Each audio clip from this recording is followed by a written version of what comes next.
ಎಲ್ರಿಗೂ ನಮಸ್ಕಾರ. ನೀವು ನೋಡ್ತಾ ಇದ್ದೀರಾ ಟಿವಿ ವಿಕ್ರಮ. ನಾನು ಮುಮ್ತಾಜ್ ಅಬ್ದುಲ್ ನೆಲಡ್ಕ. ವೀಕ್ಷಕರೇ, ಹಗಲು ಕಂಡ ಬಾವಿಗೆ ರಾತ್ರಿ ಬೀಳುದಂತ ಹೇಳ್ತಾರಲ್ವಾ, ಹಂಗಾಗಿದೆ ಬಾಂಗ್ಲಾದೇಶದ ಪರಿಸ್ಥಿತಿ. ಫೆಬ್ರವರಿಯಲ್ಲಿ ಭಾರತದಿಂದ 16,400 ಟನ್ ಅಕ್ಕಿ ಬಾಂಗ್ಲಾದೇಶಕ್ಕೆ ರಫ್ತಾಗತ್ತೆ. ಆದ್ರೆ ಬಾಂಗ್ಲಾದೇಶ ಏನ್ ಮಾಡುತ್ತೆ? ಅದನ್ನ ವಾಪಸ್ ಕಳಿಸ್ಕೊಡುತ್ತೆ. ಬಾಂಗ್ಲಾದೇಶ ಯಾಕೆ ಅದನ್ನ ವಾಪಸ್ ಕಳಿಸ್ತು ಗೊತ್ತಿಲ್ಲ. ಭಾರತ ಸರ್ಕಾರ ಅದಕ್ಕೆ ಯಾವ ರಿಯಾಕ್ಷನ್ ಅನ್ನು ಕೂಡ ಕೊಟ್ಟಿರಲಿಲ್ಲ. ರಿಯಾಕ್ಷನ್ ಕೊಟ್ಟಿಲ್ಲ ಅಂತಂದ್ರೆ ಭಾರತ ಸುಮ್ಮನಿದೆ ಅಂತ ಅಲ್ಲ. ಭಾರತ ಬಾಂಗ್ಲಾದೇಶಕ್ಕೆ ಒಂದು ಹೊಡೆತವನ್ನ ಅದಕ್ಕೆ ಕೊಡುತ್ತೆ. ಬಾಂಗ್ಲಾದೇಶ 50 ಕಳ್ಳ ಮಾರ್ಗಗಳ ಮೂಲಕ ತನ್ನ ಸರಕನ್ನ ಭಾರತಕ್ಕೆ ಕಳಿಸ್ತಾ ಇತ್ತಲ್ವಾ, ಆ ದಾರಿಗಳನ್ನ ಭಾರತ ಬಂದ್ ಮಾಡಿ ಹಾಕತ್ತೆ.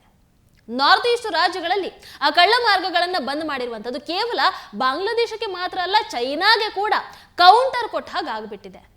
ವೀಕ್ಷಕರು, ಇತ್ತೀಚೆಗೆ ಮೊಹಮ್ಮದ್ ಯೂನುಸ್ ಒಂದು ಹೇಳಿಕೆಯನ್ನು ಕೊಡ್ತಾರೆ. ಏನು? ಭಾರತ ಬಾಂಗ್ಲಾದೇಶದ ಮೇಲೆ ಸಿಟ್ಟಾಗಿದೆ. ಯಾಕೆ ಸಿಟ್ಟಾಗಿದೆ ಅದನ್ನ ಕೂಡ ಅವರೇ ಹೇಳ್ತಾರೆ.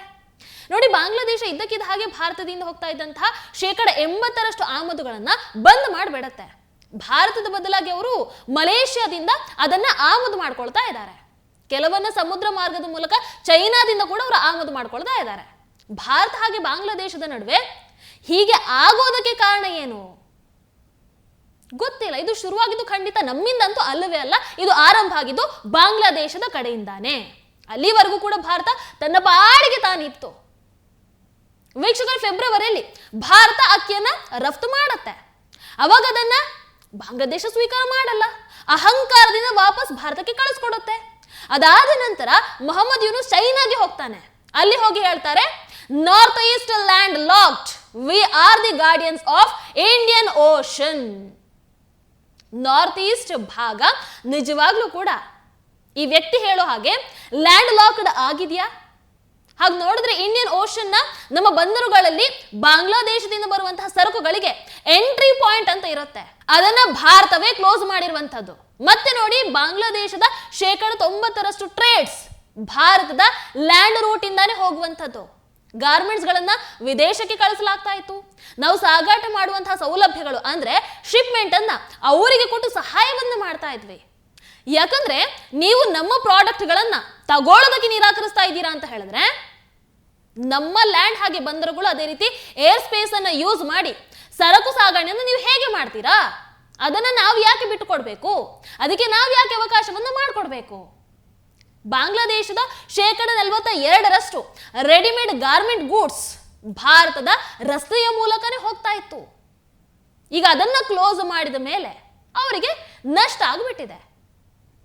ಇನ್ನೊಂದು ಕೂಡ ಅರ್ಥ ಮಾಡ್ಕೊಳ್ಬೇಕು, ಬಾಂಗ್ಲಾದೇಶ ಭಾರತವನ್ನ 4 ಕಡೆಯಿಂದ ಕೂಡ ಸುತ್ತುವರೆದಿದೆ. ಭಾರತ ಇಲ್ಲದೆ ಅದು ಸರ್ವೈವ್ ಆಗೋದಕ್ಕೆ ಚಾನ್ಸ್ ಇದೆಯಾ? ಆದ್ರೂ ಆಗಬಹುದೇನೋ, ಆದರೆ ಅಭಿವೃದ್ಧಿ ಮಾತ್ರ ಆಗೋದಕ್ಕೆ ಚಾನ್ಸೇ ಇಲ್ಲ.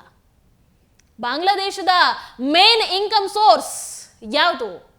Textile industry. ಇದು ಬಾಂಗ್ಲಾದ ಎಕಾನಮಿಗೆ ಬ್ಯಾಕ್ ಬೋನ್ ಅಂತಾನೆ ಹೇಳ್ಬಹುದು. ಭಾರತದ ಮೇಲೆ ಇದಕ್ಕೆ ಕಂಪ್ಲೀಟ್ ಆಗಿ ಡಿಪೆಂಡೆಂಟ್ ಆಗಿತ್ತು ಬಾಂಗ್ಲಾದೇಶ. ಭಾರತದಿಂದ ರಾ ಮೆಟೀರಿಯಲ್ಸ್ ಅನ್ನು ತಗೊಂಡು ಫಿನಿಶ್ಡ್ ಪ್ರಾಡಕ್ಟ್ ಗಳನ್ನ ಮತ್ತೆ ನಮ್ಮ ಮಾರ್ಗದ ಮೂಲಕನೇ ಕಳಿಸ್ತಾ ಇದ್ರು. ಈಗ ರಾ ಮೆಟೀರಿಯಲ್ ಅನ್ನ ಚೈನಾದಿಂದ ಖರೀದಿಸ್ತಾ ಇದ್ದಾರೆ. ಅದಕ್ಕೆ ನಮ್ಮ ಶಿಪ್ಮೆಂಟ್ ಅನ್ನ ಬಳಸ್ಕೊಂಡು ಯುರೋಪ್ ಅದೇ ರೀತಿ ಅಮೆರಿಕಾಗೆ ರಫ್ತು ಮಾಡ್ತಾ ಇದ್ದಾರೆ. ಅಂದ್ರೆ ಇವರ ಪ್ರಕಾರ ನಾವೇನಿಲ್ಲಿ ಮೂರ್ಖರ? ಹೌದಾ? ಅದಕ್ಕೆ ಭಾರತ ಹೆಂಗೆ ಪಾಠ ಕಲಿಸ್ಬೇಕು ಹಾಗೆ ಕಲಿಸ್ತಾ ಇದೆ. ಎಲ್ಲ ಮಾರ್ಗಗಳನ್ನ ಭಾರತ ಕ್ಲೋಸ್ ಮಾಡ್ತಾ ಇದೆ. ಬಾಂಗ್ಲಾದೇಶಕ್ಕೆ ಟೆಕ್ಸ್ಟೈಲ್ ಇಂಡಸ್ಟ್ರಿಯಿಂದಾನೇ 42% ಲಾಸ್ ಆಗ್ಬಿಟ್ಟಿದೆ. ಈಗ ಇನ್ನು ಮುಂದೆ ನೋಡ್ತಾ ಇರಿ. ಇವ್ರು ಆಡಿರೋ ಆಟಕ್ಕೆ, ಇವರ ಅಹಂಕಾರಕ್ಕೆ ಇನ್ನೂ ಇದೆ ಮಾರಿ ಹಬ್ಬ. ವೀಕ್ಷಕರು, ಆಲ್ರೆಡಿ ಈಗ ಬಾಂಗ್ಲಾದೇಶದ ಎಕಾನಮಿ ಕೆಳಗೆ ಇಳಿತಾನೇ ಇದೆ.